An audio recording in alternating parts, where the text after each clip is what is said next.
Thanks so much. Thanks so much for joining us. It's going to be a wonderful session today of the focus hours. And we're just waiting for a few folks to join us. And thanks to see all of you here. See, the main things right now for us are very straightforward at this point of time. And I want to show you this. So at the end of the day, right, we are going to be looking at a couple of these critical elements today, which is number one is how you have to be, if you're serious about round one. And round one is honestly, I'm going to be showing you the deadlines shortly. Round one's deadline starts as early as August 23rd. If you're going by last year as a reference, you will need to start preparing for the application right now. So till now, we would have been telling you, you know what, prepare GMAT or GRE before, prepare your profile building later, your leadership, etc. later. Like look at your goal setting and everything. Like you have this opportunity to do many things individually. But starting now, like which is like when I say now, I'm thinking of June first week.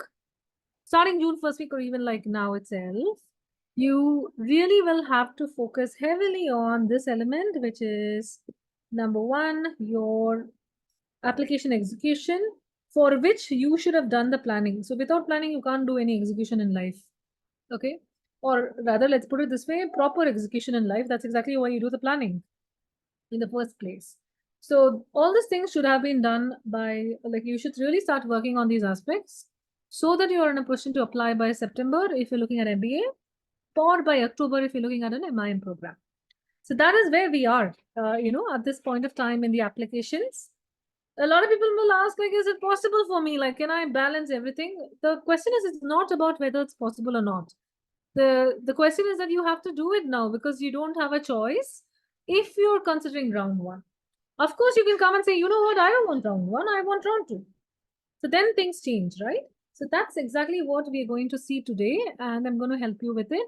I'm also going to do my favorite topic. I know I say everything is my favorite topic, but let's put it like favorite topic of today is going to be school shortlisting.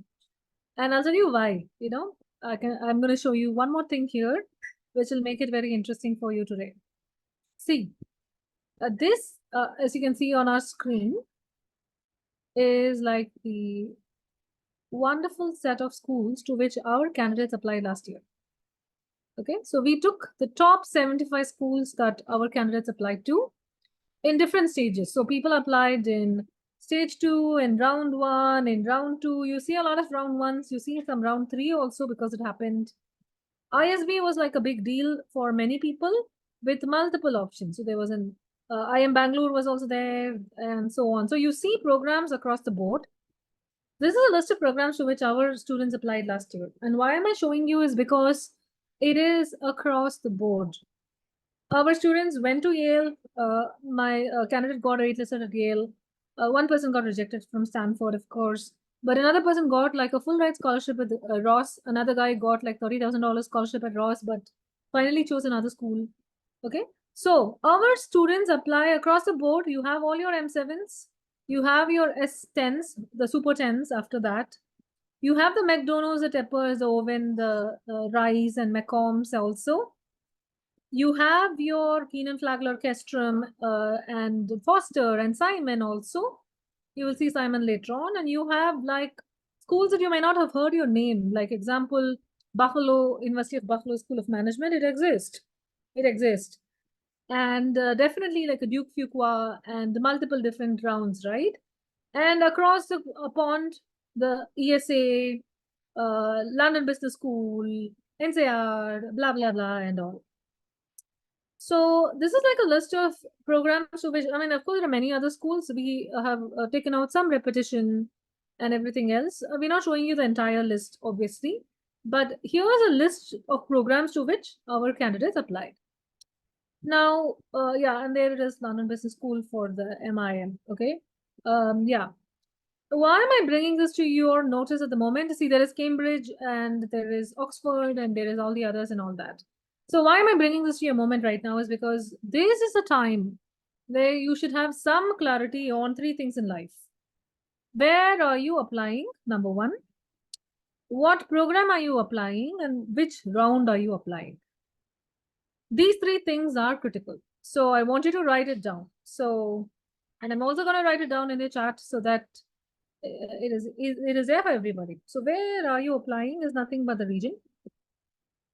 And then, okay, to which program are you applying will be obviously, I can show you the difference. Okay, so you might ask like, why that doesn't matter? Because it matters.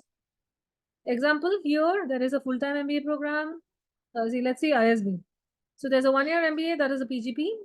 Then you have an early entry option for PGP itself, right? So there are many options like that. So to which program are you applying? Of course, you have an MSc in marketing in HEC Paris. Then you also have an MIM also and everything else and all, right? So the person opted for I'll make it clear. This is the category to which they came to us. So they said they wanted to go for an MIM, but they ended up choosing a specialized business master. So what we consider it as a specialized business masters. Okay. So yeah, so you could go for a specialized business masters also. You could go for a full-time program. You could go for a part-time program. You could go for a tech MBA, like how a couple of my clients did. And tech MBA is not just available in Cornell Johnson; it's available in NYU and a couple other places as well, right? So these are the things that you have to take it into account. Of course, you can apply for a different program. Example here is in Masters from the Columbia University, which is different, and so on and so forth. So this is the second point, and the most important point is to which round are you applying? All right, so these are the decisions that you should be doing. I would love to open up the floor for any kind of questions that you might have around this. Anything that you have? Because for me, my agenda today is to show you a case study of shortlisting and quickly help you in terms of thinking about how to go about it and so on. Okay, and I'm going to be using all the resources that are available to you on the LMS portal, and that's what I'm going to do. So I'm here for your questions. Feel free to use it as well. Okay, excellent. So let's move on to our the point that we were discussing before. So right now the focus has to be on where to apply. You should have completed the B School resume with me at least once, where I will tell you that this is the final. You should definitely look at the essays and definitely look at the applications. And that will happen in the month of June. You might wonder why are we doing it in June is because honestly, guys, applications are not open yet, but applications will open as early as June. Okay, you want a proof of it? Let's go. By the way, unfortunately, because of a personal reason, I haven't gone to AGAC conference or this year because of a personal emergency at home. But otherwise, I have been the person organizing the conference for the last 4 years. No worries though, because all the admissions directors are all known to us, and of course my admissions consultant friends are also there to give me the necessary inputs. And that said, do not worry, we do due diligence about programs at this time. So every time during the month of May and a little bit in the early June, I disappear a little bit because I will be doing extensive research about looking at the employment statistics and all the reports that will come out from the schools. Okay, you want to join in with me today? Let's go.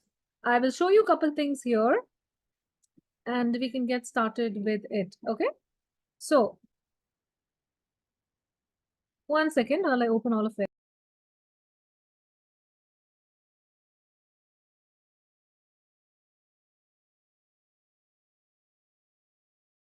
Okay, guys, so let me just share the screen. 1 minute. Oh.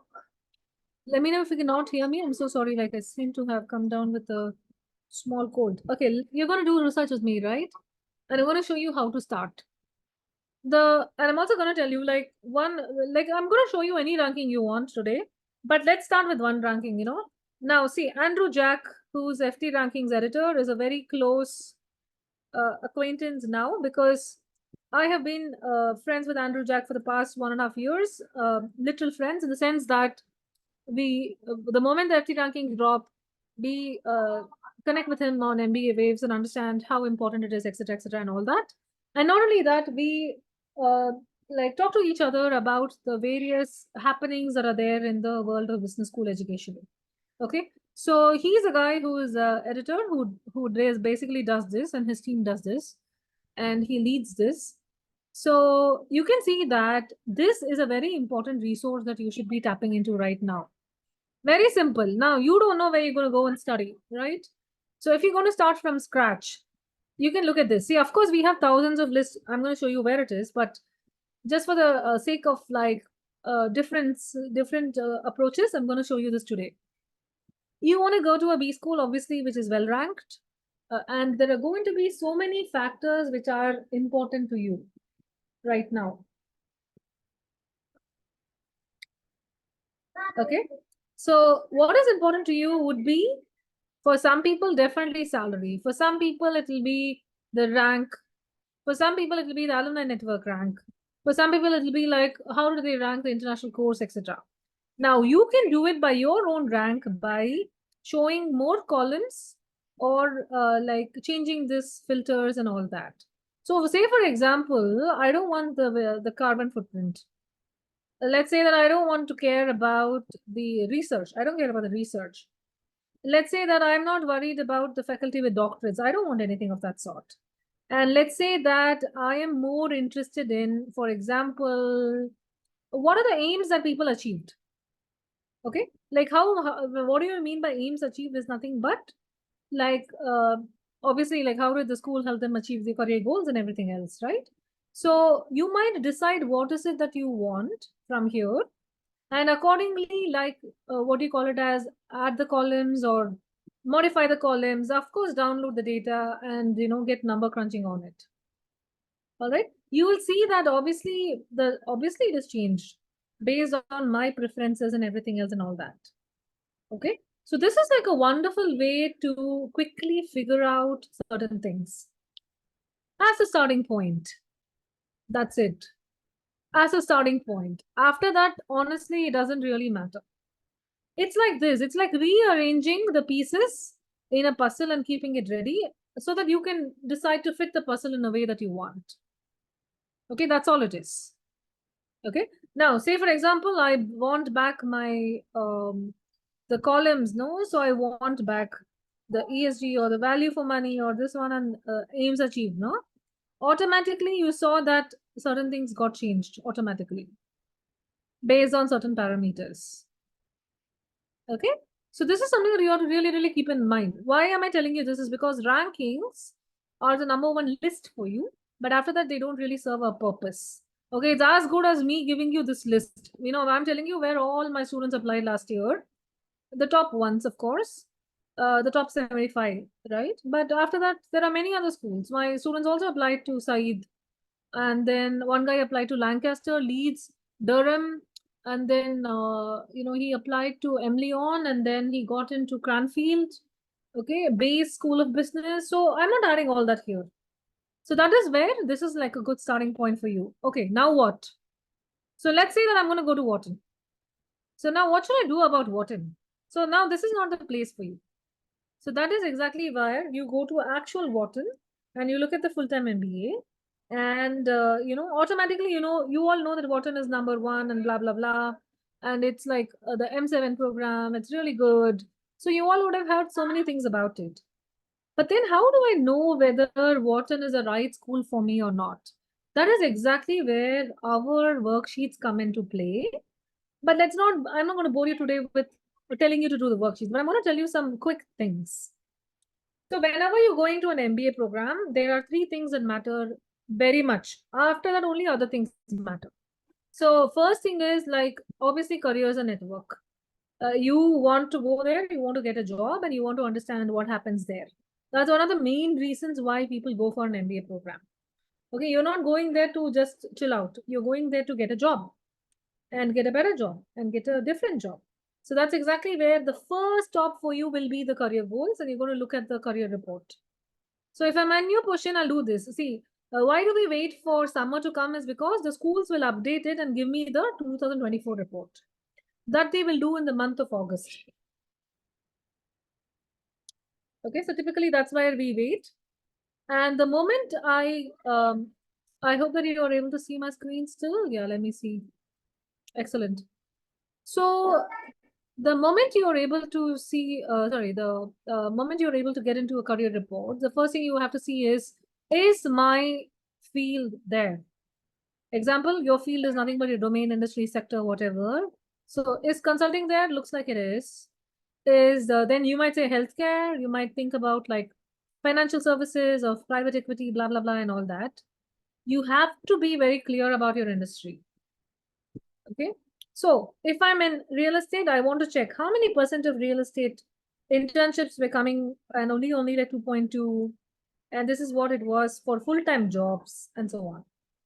So you might want to understand, see, even though the internships were only like 14.3%, the annual or rather like the full-time jobs that people accepted were 28%. And that is a good thing, isn't it? Okay. And when you look at the salary, you automatically know why people want to go to Wharton. All right. So the first pit stop for you when you are looking at your schools is going to be careers, career services, and everything to do with careers. Okay. Second pit stop will be about academics. For God's sake, figure out what is the curriculum, what are the majors, what are the opportunities, etc. So it is very simple to see that obviously every program will have a certain curriculum. Okay. And they will tell you like there is a core or there is a major and there is an elective and this is how it's set up and everything else. And this is the fixed courses and this is the flexible courses, etc., etc. Okay. Now you can go and download the entire list and understand more. And you will see how the school also allows you to use the entire University of Pennsylvania, which is like one of the Ivy Leagues. And then obviously it has like all these schools and you can go ahead and take like electives across all these schools. Okay. And then you can also look at what is the chronological view, basically nothing but like what are you going to study when. And it gives you like a very good quick like idea of year one, year two, etc. Now, this is where some of the programs do it better than others. Example, INSEAD, full-time MBA. And let's look at the curriculum, and the structure. They do it a little better. So they put a nice visual, If you're a visual thinker, the NCERT curriculum will look a little better. See? You guys with me so far? So you see how to like quickly check all the curriculum, the courses, what's happening, what are you going to study? And they have like, they say that it's a 10-month period, but it's 5 periods. So each lasting 8 weeks and concluding with an exam. So you see like how it's beautifully structured with a lot of things in it. And there is a pre-MBA core courses, selective courses, etc., and all this. Okay. So you see how beautifully this is structured. That's why some programs do it better than the others. Now, doesn't mean that Wharton is not good, huh? Then why is Wharton ranked number 1? Correct? So that is not the thing. You should understand that it's because of multiple other parameters. Like it's about like how it's presented and all that. So some programs make it very easy for you to understand what is on offer versus some other programs. Now, it doesn't mean that you can't understand English and you can't figure it out and all that, but some of them have it beautifully put together and in an easy way and so on. Okay. Now, let's go to the third pit stop. Are you guys with me? So the third pit stop and the most important one that a lot of people don't consider is like, what are the the student life? What am I getting into? See, this is recruiting and networking, of course, because you need to get professional network, build the network, etc. And this is your academics, but then you're also going to develop as a person. And obviously, you're not like a person who's always going to be working. You want to know where to go drink and where to go ski and where to go party, as well as like do other things in life. That is why the student life matters so much. Okay. And even when you're talking about it, you will say like, hey, these are all the clubs.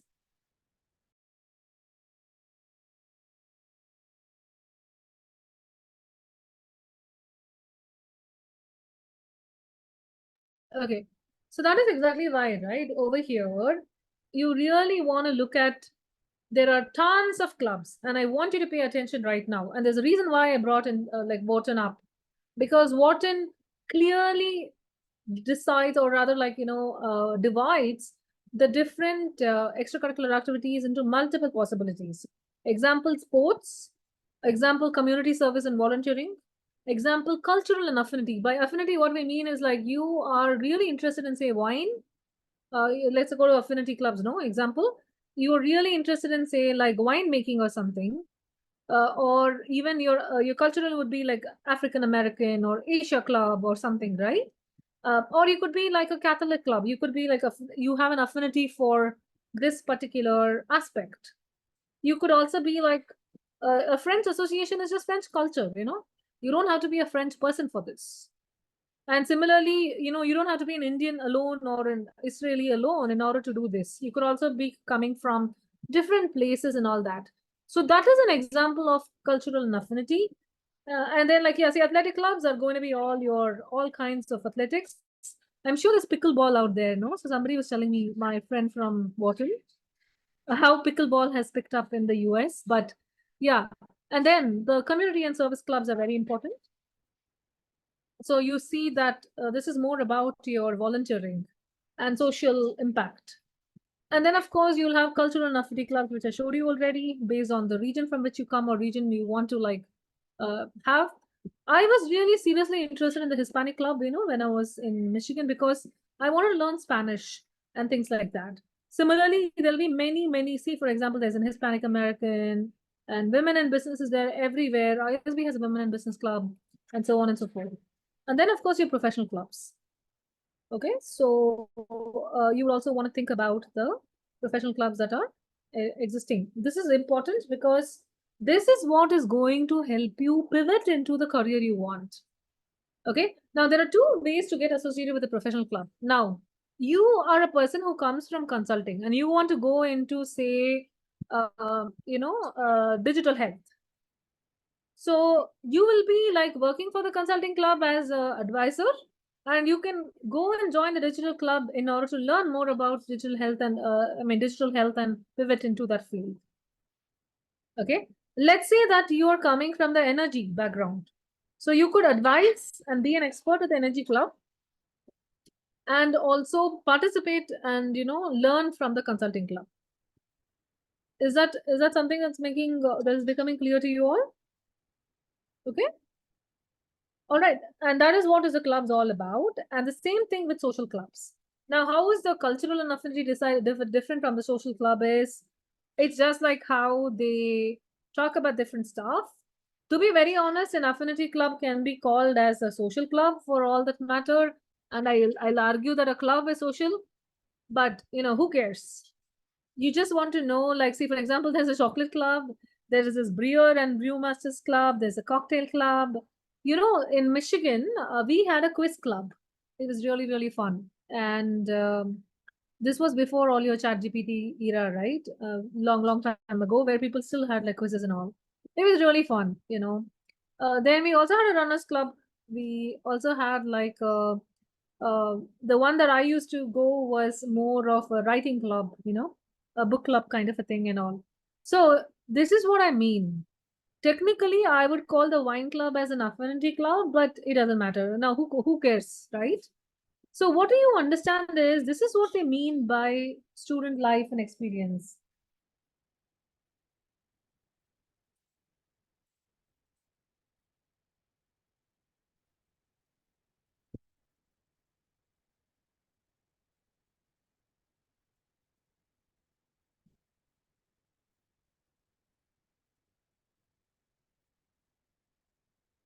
Okay. So coming to the other aspects here. Now you might say you're telling me MBA. Where is my MIM? Let's go to an MIM. It doesn't matter. Suppose you go to an NCR MIM, the same thing will be there. So when you go to any particular program from a business school, you have to note that you're looking for three things always. The first thing is your career after your master's, whatever it is. So career development. Second thing is your curriculum, like what is it going to be? What are you going to learn, study, etc. Third thing is MIM. Here it's called MIM experience. They call it the student experience or whatever. Okay. So doesn't matter whatever program from the business school, this is how it is structured, and this is exactly what you will be looking at. So you can go look at the blogs, you can get connected with a student ambassador in order to learn more. You can look at a day in the life of a student. All these kind of things exist. It exists even here. I go here, I look at the stories, I look at the student life, I look at diversity, I look at living in Philly, etc. I look at all these photos and the videos and the blogs and the writing and blah, blah, blah, right? So this exists everywhere. It doesn't matter what program you're looking at. So what are the three things that you really should focus on? Is nothing but the three things I showed you right now. So I want to put on the chart again for your reference. It's going to be starting with career report or employment report or whatever you call it, like the career outcomes, basically, the careers aspect. Second thing is going to be, and career will also cover your networking. So we call it recruiting and networking. So it's also going to be covering, say, networking is something along across the board, right? You're going to meet students in the classroom and obviously like work with them. You're going to be meeting students in the clubs. You're going to be meeting students in the alumni events, everything. So the networking is going to be throughout your MBA experience. Second is personal development, the curriculum, which is nothing but your academics, as we can call it. That is the second focus. Third focus is going to be your personal development as well as like, other aspects. So these are three things that you should 100% look for in a program. Okay, so then what next? What else, right? A lot more things. This is exactly where, the next most crucial point that I'll tell you is admissions first. Now, wonderful. You found that, oh, you know what? NCR is a wonderful program, has so many jobs, so many things for me, wonderful curriculum, perfect career development. A lot of people are getting so much money. I want to go to NCR. Okay, so you discussed this at the moment. However, what does it take to get into NCR? That is what is called as a class profile. So every time when you go into an admissions, you'll get it in the admissions criteria, blah, blah, blah. Or you will be able to see the class profile. You'll be able to see what it takes and the process and everything else, the deadline, when is it open, intake, blah, blah, blah, and a lot of other things. So sometimes you saw that, see, it was very hard to find out where's the class profile, no? So I'll be lazy and I'm going to ask the people, like, where is the class profile? So I will do this. So it says MBA class profile, but I don't know where the class profile is. So let's see here. Typically, you will see it in the brochure. So sometimes you have to look into the brochure to do it, or else be like me, be lazy, and let's do this. I'm going to say NCR MIM program class profile. Okay. See, I don't have the time to go see all of it separately. No, so being lazy, I'll see this, and there it is. It says meet the class, and I found the class profile in a second. So we easily find that these are the things that are needed and so on and so forth. And are we seeing like how many people got in? So I think you have to like download the brochure. That's where they'll put in all the, what do you call it, as the numbers typically. Okay, what numbers am I talking about? The numbers of, see, all these things, no? So they will tell you about what is the GRE score, how many people are coming in, etc., etc. So sometimes it's going to be in the brochure. So let's go here and check. So let's go to Wharton and check the class profile. And immediately it is here and the very first thing. Again, why am I showing you two different programs which are top notch? Is because to tell you that you won't find the information wherever you want. You have to do a little bit of hunting, but 100% it's there. Okay, so when you go into the Wharton class profile, you get a sense of like who all got in, where it is, and which ethnicity, blah, blah, blah, etc., and all that. And most importantly, what's average work experience? How do you fit? So your experience is like, around 3. That means that you're less than the average work experience. But it doesn't mean that they're only taking people with 5 years. They are taking people with 21 years also. But I also have to tell you, the reason they take people with 21 years is also because they're taking people with 1 year. So that's how it balances it out. And we also see that the consulting is really, really heavy in Wharton, as in the previous work experience of somebody who got in. And that's also something that you check right now. Okay, so the fourth thing that I will check is the class profile and see whether you fit in or not. Simple as that. So let's say that, are you coming from, typically Indians come from, many backgrounds, obviously. So which background are you coming from? And how many years of work experience do you have? And then like, what is your test score? Okay. And then what is your major? And then what is your GPA? And so on. All right. You guys have to listen to this. Only 20% of people are from the non-US schools. That is a big telling sign. What do I mean by a telling sign is that automatically shows you that most people are educated in the US, even though their, what do you call it as their, go here, their percentage is different. Read this once more. 31% of the students are international students. However, like only 20% of the class is coming from non-US schools. Are you guys getting the understanding of it? Any comments on that so far? Yeah. That's why it's difficult, guys, getting into a program like a Wharton or a Harvard or anybody for that matter. Yeah. So the fourth thing that you saw was obviously the class profile, and you're going to see where you fit in. So now you yourself will automatically know where you fit in, but we will tell you, don't worry. So we will tell you whether it's really ambitious for you or ambitious, or you should never consider it or something, and so on. Obviously, we'll never tell you to not consider a program ever, but we will tell you about that. So the fourth thing that you're going to see when you are choosing a particular program is definitely going to be their admissions criteria and their class profile. Okay. Of course, then last but not the least, and I would say like it's equally important as the financing. Go there, check it out, and make a sense of whether this is something that you're willing to shell. As of today, let's look at how much is the cost. And by the way, this is only for first year, right? And this is second year. So I'm going to do the math here. Of course, ask Google because I'm so lazy. And remember, guys, there was once a time I would do the math, but now I can't even do this math. Let's see this. How much is it? So this is 254 something, and I'm gonna put 2 INR. So it's gonna cost you 2 crores for the whole thing, right? 2 crores something for Wharton. And this was just a budget of last year. So next year it will be 100% more. When I say 100% more, the amount it goes more is like typically we have seen increases of 5%. So from this year to next year, you can expect a 5% increase in everything. Of course, you guys are very smart people, so you are not going to pay $33,000 and all that. You can minimize this. You can minimize on, you can get a scholarship and all that and all, right? All that is good. But you have to understand that it's a very costly affair of 2.11, and it's only for these things, guys. By the way, I have to tell you about the hidden things.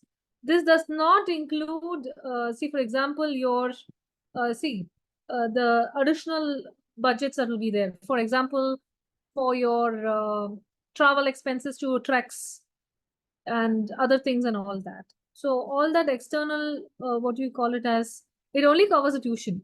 It's not going to cover your trek and other details and all. Okay, so I'm going to go to my favorite Kellogg here because Kellogg has a beautiful way of showing this.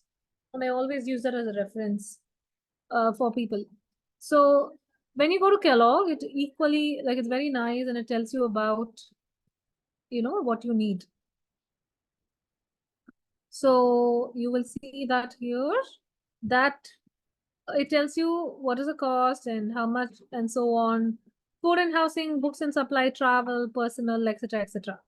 So it is a little bit of a better breakdown. And God, for note that is only for 1 year. Whatever you're seeing is only for 1 year. So for the 2-year MBA program, it's going to be again 120 multiplied by 2, 240. And of course, we can do the math of 248 and what is this, 64, right? So 248, 64 is going to be not too anything like this, no? So you saw that it's going to be around 2 crores anyway. All right. So why am I bringing these two things is because it's very easy to find the answer of what you're looking for. So coming back to how to choose our programs. Very simple. You just saw that you were able to tackle 5 different things in less than 20 minutes. And that too, I was talking and yapping most of the time. So without my yapping, you can do it even faster. and you will know what is needed here. Okay. Next comes, now see, all this is very good because this is all the brochure. The school is like responsible to show you this. But what about what next, right? That's exactly where you are going to look at something called as MBA stories.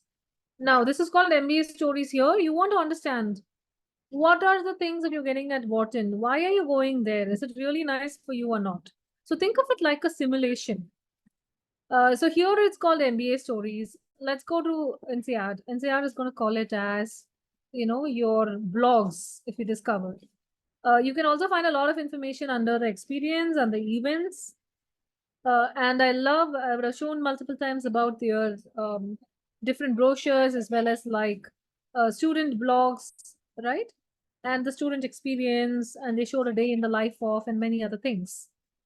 So you really want to look at blogs, testimonials, okay, and in order to understand more about it. So different schools are going to do it differently.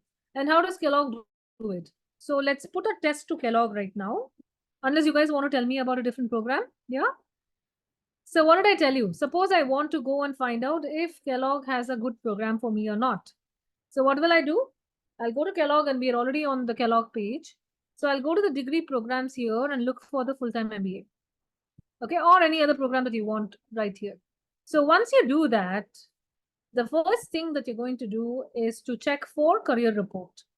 So where is the career report? So it'll be somewhere, and you'll have to like explore it and then see the career report is somewhere.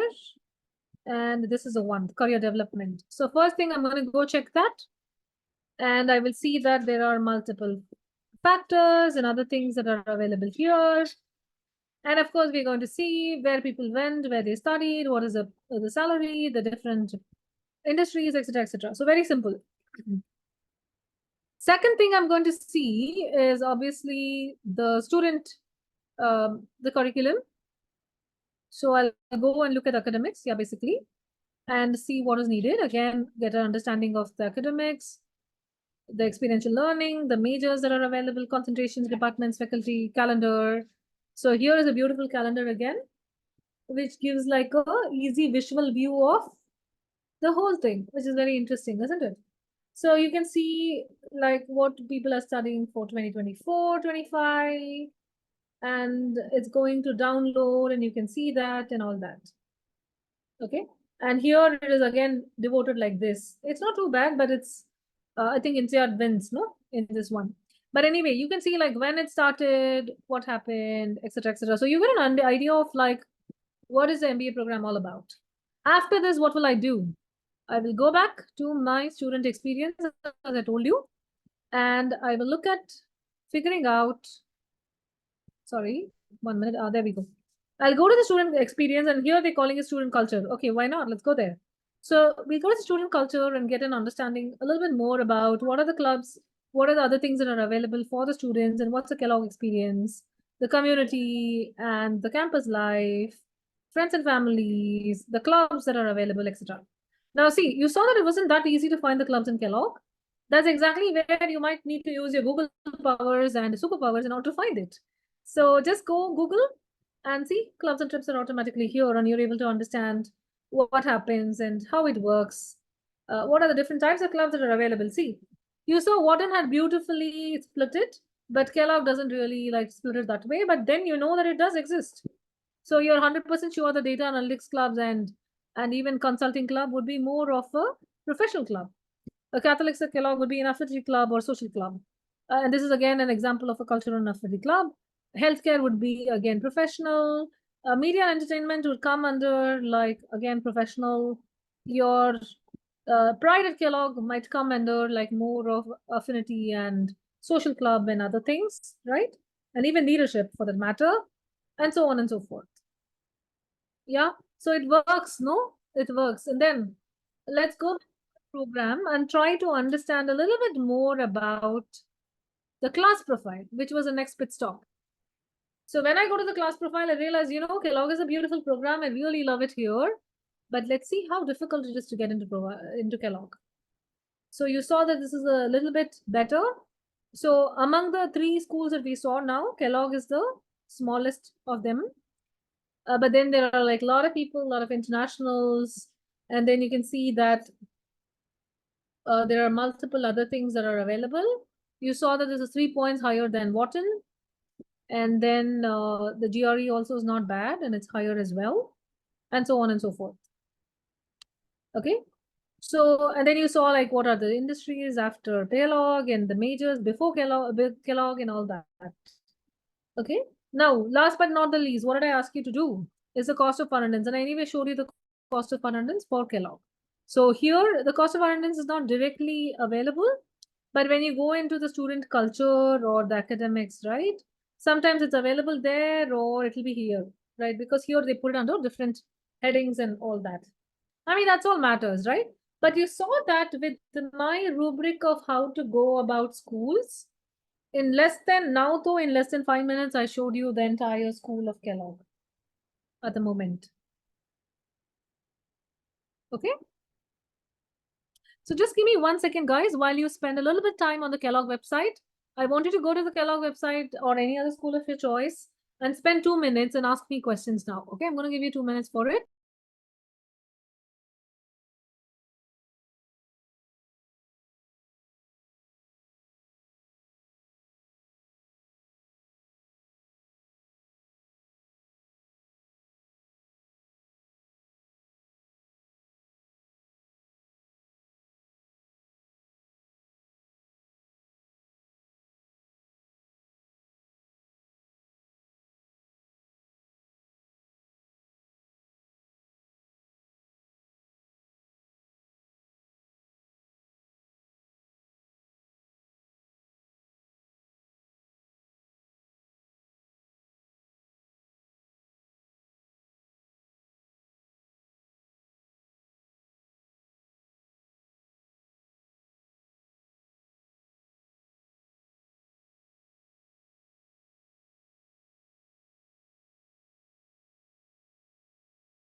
All right, I hope that you guys are going to whichever program is your favorite. Whichever program you're looking at, you can look at, see, I showed you MBA, I showed you MIM. You could look at any other thing, it doesn't matter. Because please note that when you're applying to business school, it honestly doesn't matter what the program is, right? It really is a question of certain aspects.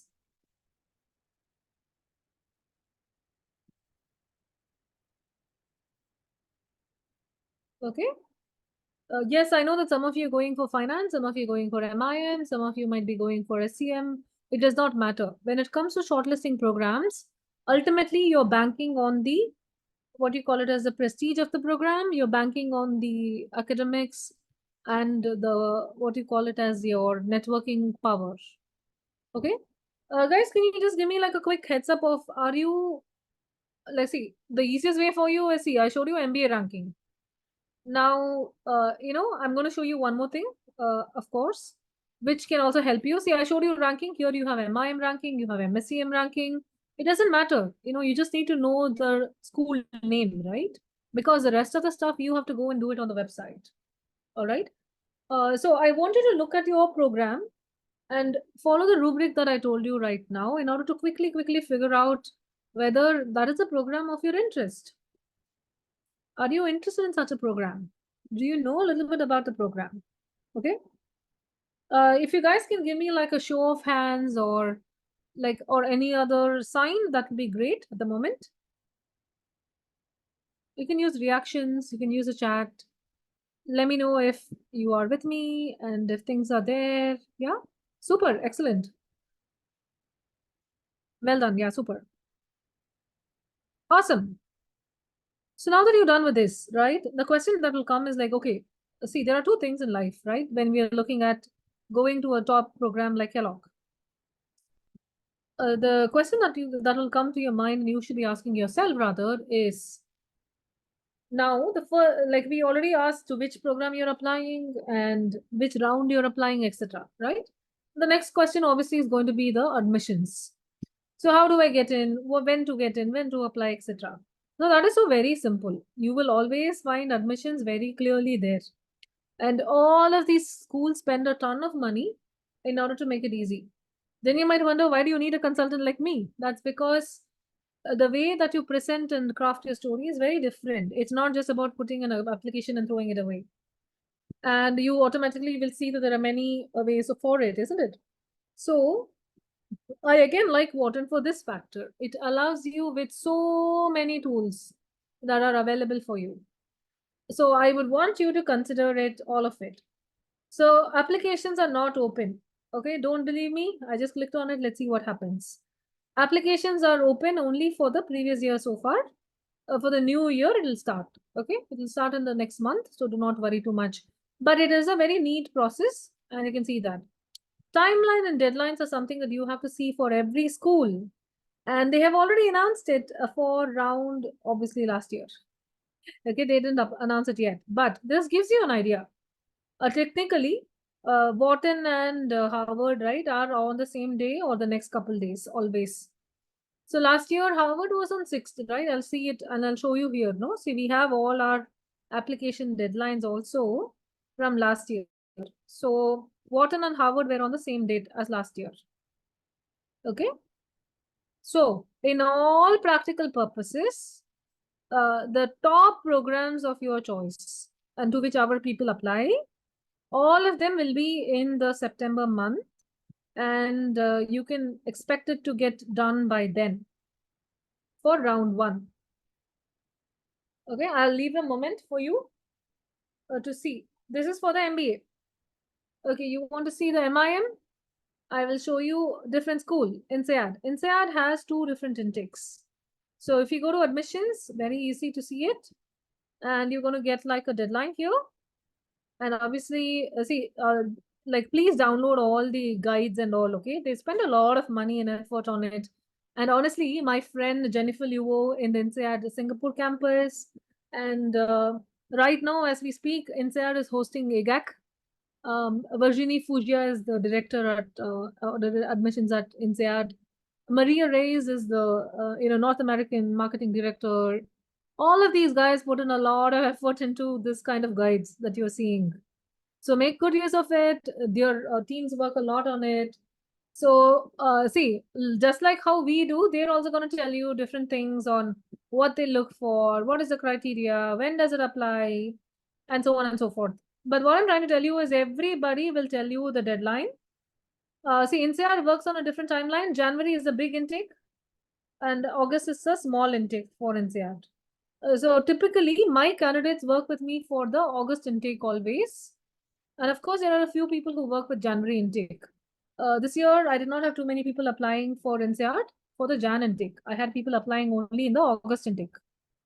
Okay. Now, you might ask why. It is only a matter of timing, nothing else. Okay. See, every other school has its deadline around September, October and all that. So applying for August intake makes it very easy for a lot of students to apply in the same, what you call it as time frame and all that. That's all. But majority times for INSEAD, January is the main intake. Okay.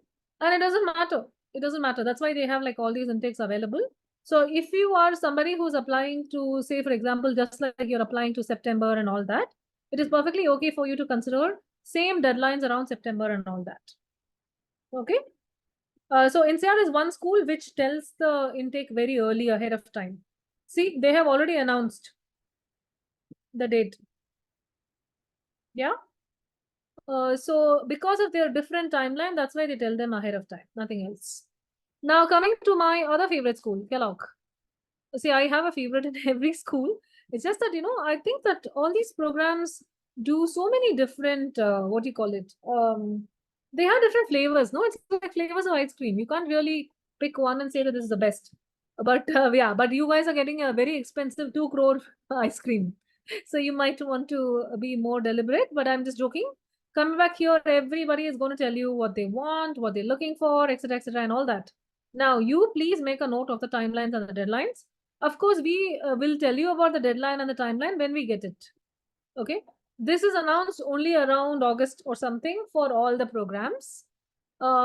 Typically, some of the programs will announce it by starting by June. So starting by June, we start populating this kind of document for the 2024 intake, sorry, 25 intake. Okay. And we will tell you. So don't worry. But meanwhile, you please look and get an idea of like where things are. So as you saw, everybody is going to be earlier, sometime in September, sometime in January. All right. So you have to go to applications and everything else in order to get this one. Everybody will tell you about their essays.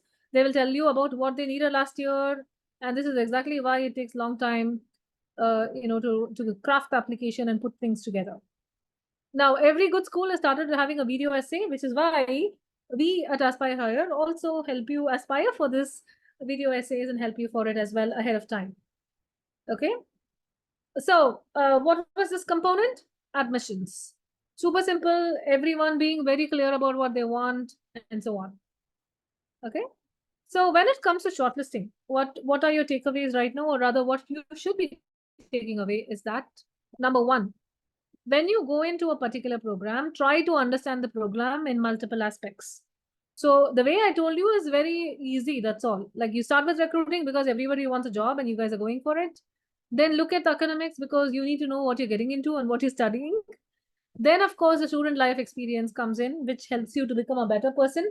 But quite honestly, this is the best part of MBA. Okay. Then look at how much, like, who are all the people getting in and what do they search for? And of course, like, what are the application stuff? If I'm you, I will go do everything. Like, I'll try to visit Wharton, but I can't. And that's exactly why I'm going to visit it virtually. Every school worth its salt has a virtual visit. Now, you might say, like, hey, where is it? Like, see, right here. Right here, everybody has a virtual campus tour. If it's not available here, I will go to our friend YouTube and ask for a virtual campus tour. I will put in like this, exactly like this day in the life of what an MBA, what an MIM, what an Moelis program, whatever it is, right? You can get all the details. You can get like videos. You can get like tons of things.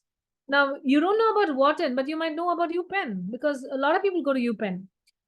So even though, for example, like if you're looking at like some random program like Cranfield, in all probability, maybe you don't get like a full video, right? But that was older days. You do get some random video now.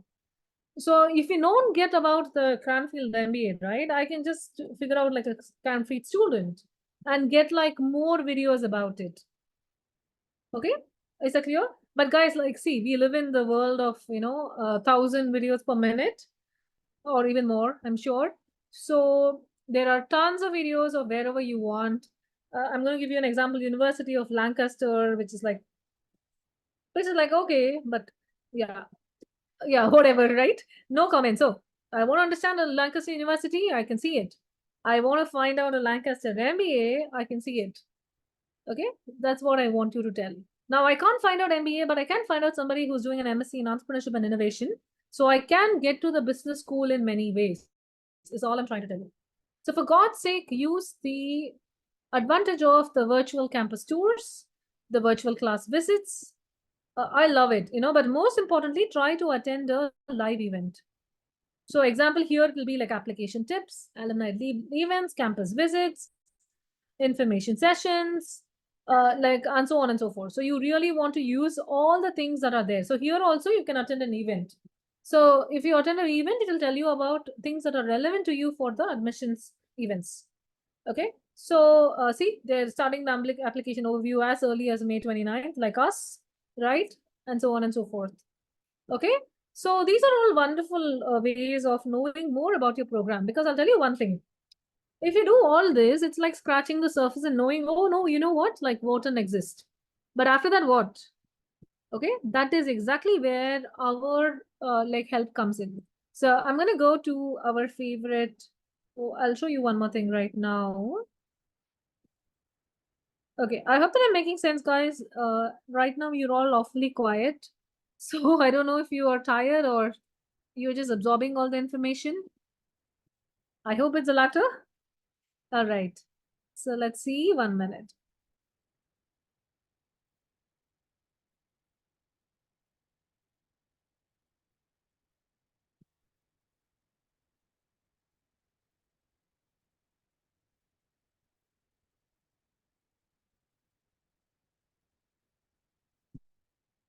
wow, I'm in that moment where I suddenly lost my screen and it's very much visible and it's not visible. That's so weird, isn't it?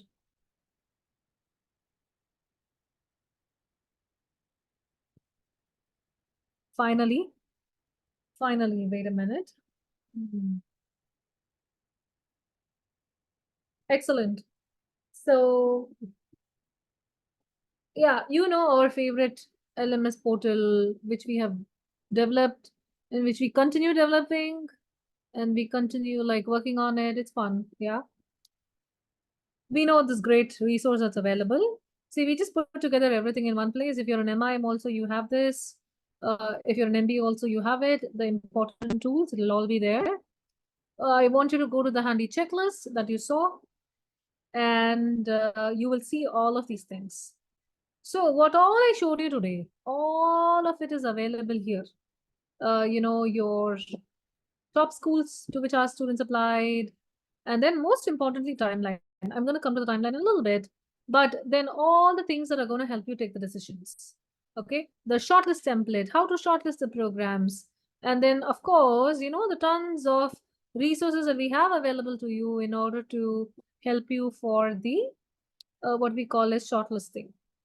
Okay, so I would highly recommend for you to go see this.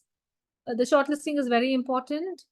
See, when we talked to our people before, no, they said, give us the videos, we'll go see it, and then we'll come back and then we'll discuss and tell you what we want. Okay. Now, if you go to my webinar here, and if you go look into my webinar for shortlisting the recent schools, and I'm going to just open it for your reference and show you, of course, and I'm going to go into, I will jump right into my one of my slides here. Wait a minute. Wait, and wait, and wait. And the business school there. So when you go here, no, I will give you like when you go here, no, I'll give you like a long speech. No, I'm just kidding, guys. I don't. But I will give you a lot of things over here, which you will be able to see. Okay. And you will be able to like decide and then see where to get the information and everything out here, right here. First train that you saw. Okay.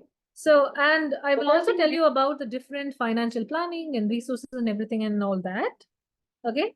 So today I just, whatever I told you today was like a small condensed version of this one. That's all, nothing else. All of it is already available to you in these kind of webinars along with case studies. Most importantly, it's not just randomly like going through it, but with case studies. Okay, so we tell you like what this guy did, how did they select the programs, how did we shortlist it for them, how did they decide which program mattered to them the most, etc. So if you don't have time for anything else today, I would really request you to go and watch this one webinar, which will give you a little bit more clarity. Whatever I did today is like a snapshot from that. Okay, so this is all available in your focus of the month recordings. Okay, and you have to go to shortlisting, of course. The second thing, no, I'll tell you is the B School Showdown. A lot of our students will tell us that I'm confused. And I'll say, okay, what are you confused about? And the primary thing they always tell us is like, I don't know whether I should go to the UK, I should go to US, I should go to Australia, where should I go? And that's exactly where we, help you. So here you can look at the M7, you can look at like Stanford. So we look at different programs for different levels of work experience, for different regions, different types, different formats, different region, like Canada versus Europe versus India, you know, and full-time MBA versus part-time MBA, etc., etc. So this is where you should really start researching about it. We also have the study abroad one, and most importantly, we have a bunch of LinkedIn live webinars, which will help you for connecting with the right set of people. Okay. So this is the reason why we would really want you to go and explore those resources and make use of it to your advantage. Okay, so far with me? All right. So let's do like a quick thing. And so this is how you do it. So once you go look at my webinar on the how to leverage LinkedIn and everything else, go and attend any of these events and then connect with an admissions fellow. Don't just randomly go. Please get your resume done with me. Majority of you might have already done so. Get it done with me, and having the resume, go and talk to all these people, connect with them on LinkedIn, and so on and so forth. Okay, but the best thing to connect with them would be through these official sources, which they are so generously offering you. Okay, so if you don't want my webinars and my boring voice, you can always listen to these wonderful people and their recorded webinars as well. You can look at their blogs, you can look at their FAQs, connect with an admissions fellow, because see, unless you talk to people, you're not going to get the hang of business school at all.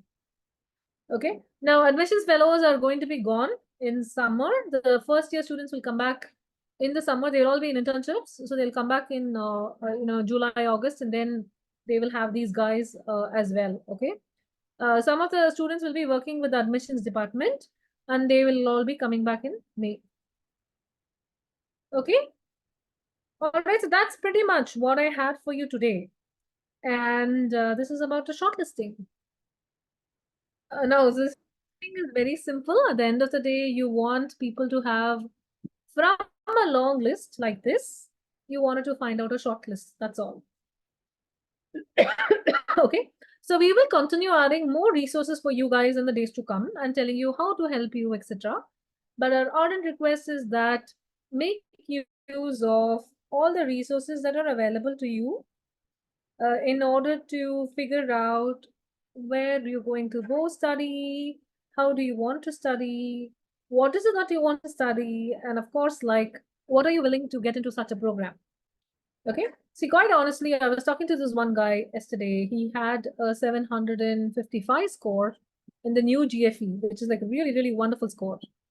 Okay. And the point is that no matter what GMAT score you have, no matter where you worked, etc., unless you are aware of what you want in life, you can't find out. Unless you know, like, what are your goals and what do you want to optimize in your MBA program, which is probably going to be the last degree that you study for most of us. Okay, unless you have that clarity, and of course, what you want from the program, because this is one of the best opportunities in your life to reset and rethink and recalibrate your careers, right? So unless you do that, you will be a little bit in a stuck position. And anyway, guys, I also want to tell you that we have a wonderful tool for you called the MBA essay questionnaire. So this MBA essay questionnaire is, as you saw, I'm just going to download here. Obviously, you could download it. It's one of the easiest ways for you to start writing and working on things and putting together everything about yourself. We have collated it based on multiple factors. So we go through like a multiple rubric and a lot of thinking behind how we position this. Some of the questions might be very familiar to you because yes, we have taken some questions from the actual questions in the real world, but some of them may not be. Okay, so please note that the essay questionnaire, even though it calls essay questionnaire, is actually to help you prepare for the interviews that come later. Okay, and you might wonder, why are you working on interview? I don't even know about the essays. No, but that's exactly the deal. If you don't crack an interview, you can't even get in. So we work our way backwards and make sure that if you know what you're going to talk about in the interview, then you know what you're going to write in your essay. Okay, so that's exactly how we approach it. And it's been one of the main reasons why 100% of the people get an interview call. If they have listened to us and they have followed our instructions, obviously. And 100% of it get it. Okay. 100% of the students who take an interview prep with us have been minimum waitlisted or definitely like an admit everywhere. Minimum is a waitlist for them. And you might wonder, why do waitlists happen? Waitlists happen because of multiple reasons. So sometimes it's timing, 100% when you apply, and a lot of other factors as well. Okay, so I really hope that you got a little bit more clarity today in terms of shortlisting, in terms of utilizing our resources. And I hope that you are slowly working on things one by one. And I would love if you can, if you have any questions, if you would like for us to schedule a separate call with you or anything else. Okay, so please let us know any questions that you might have.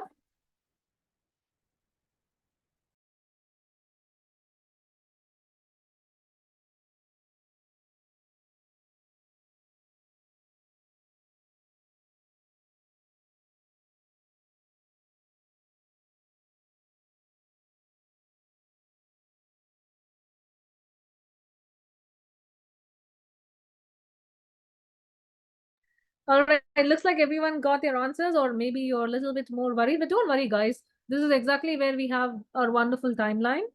We tell you about what is the minimum timeline for you to work on round one, and we tell you about what is the minimum timeline to work on round two.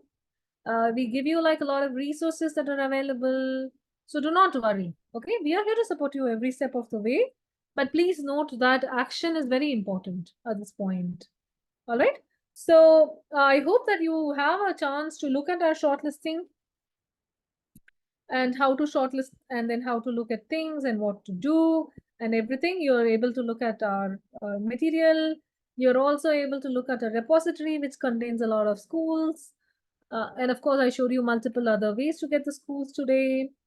Then, of course, you also have like a lot of checklists and other things for you to get started with.